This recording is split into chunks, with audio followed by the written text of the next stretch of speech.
After launching in China in November of last year, Vivo's photography-focused flagship is finally making its way overseas. Only the Vivo X90 Pro, which sits in the middle of the X90 lineup, beneath the China-exclusive X90 Pro Plus, is available in Europe.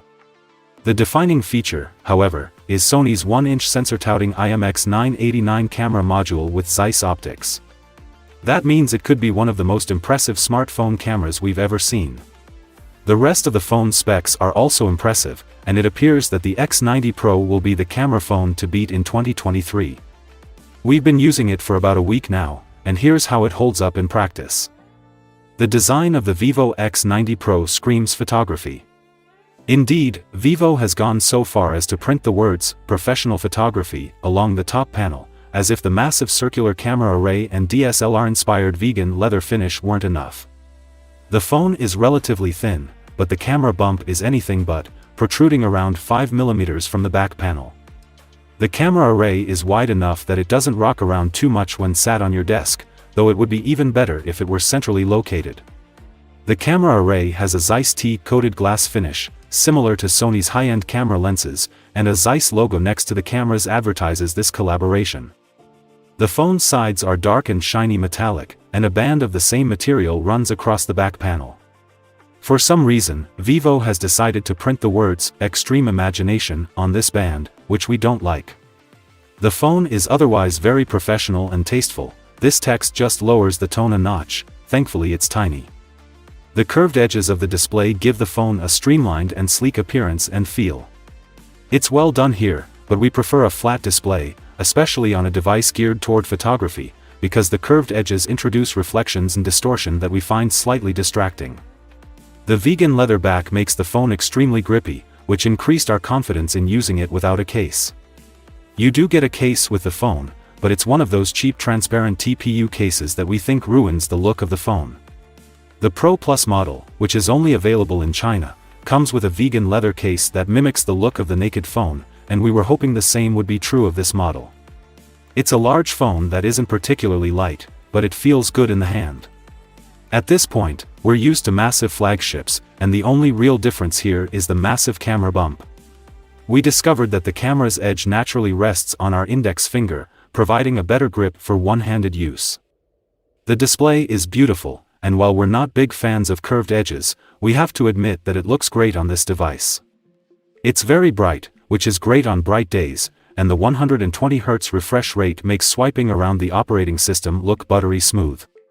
The color profile options are mostly the same as on Vivo's other phones, with standard, Pro, and bright presets that can all be tweaked to show warmer or cooler colors. This model, on the other hand, includes a new profile called Zeiss Natural Color. This appears to be a compromise between the Pro and standard modes. It's slightly more saturated than Pro mode, with a slight shift toward warmer colors. It appears to be accurate, and that's the mode we left it on the majority of the time. The speakers are also impressive. They're not the loudest speakers on the market, but they have good stereo separation and low-end response. When you're watching Netflix around the house, they'll definitely get the job done.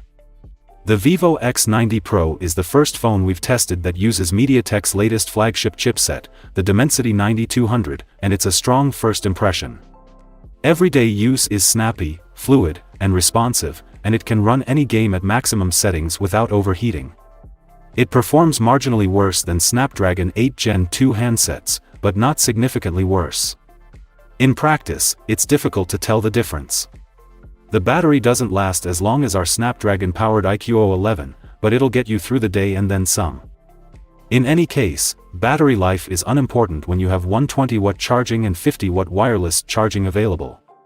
With the included wall adapter, you should be able to go from 0 to 50% in just over 8 minutes. The phone runs Vivo's FunTouch OS, which is based on Android 13, so the software experience is similar to that of the previous Vivo phones we've tested. Overall, it's not a bad skin with some very useful features, but the amount of bloatware pre-installed is borderline unacceptable. We'd like to see this cleaned up in future FunTouch updates, as it detracts from the device's premium sheen. As we've stated from the start, this phone is all about the cameras, and they do not disappoint. Photos taken with the X90 Pro have a pleasing natural look to them, with a more subtle HDR effect than we're used to seeing on modern flagships, making them look more like mirrorless camera shots. The main camera's massive 1-inch sensor contributes to this effect.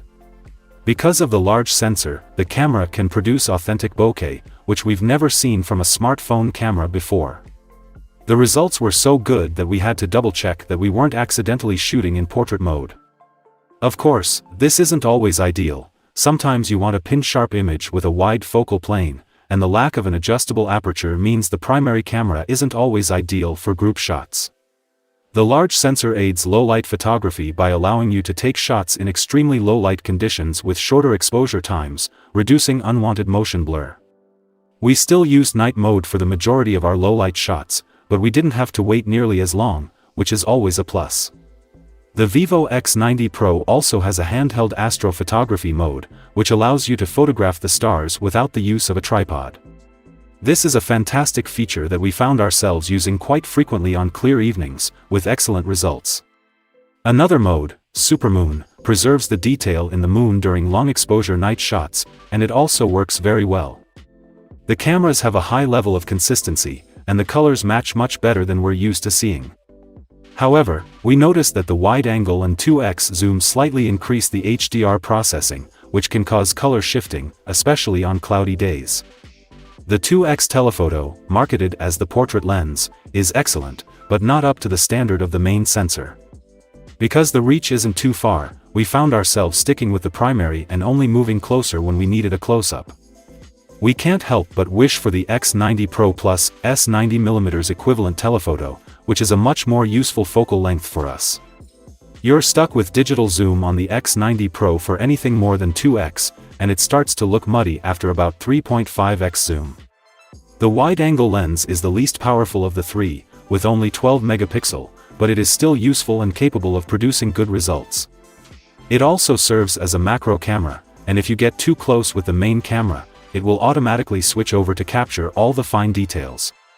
Finally, the selfie camera is very good, with specifications and results similar to the one on the Vivo V25 Pro, which is really impressive. The only thing it lacks in comparison is autofocus, but the fixed focus on this model didn't cause too many problems during our testing. The Vivo X90 Pro is an impressive phone in every way. It has a beautiful design, fantastic performance, a solid battery life, super fast charging, and one of the best cameras we've ever tested. The only thing we don't like about FunTouch OS is the amount of bloatware that comes with it. Most of this can be deleted or hidden in the app drawer and forgotten about, but it would be nice to avoid the hassle. Another issue is pricing. As of now, we don't know what the recommended retail price is in the UK and Europe. The phone will first be available in Malaysia, where it will approximately €1,077. That means you'll be able to get a photographic performer like the Pixel 7 Pro for a lot less money. Will its photos, however, astound you as much as those of the X90 Pro? We're not convinced.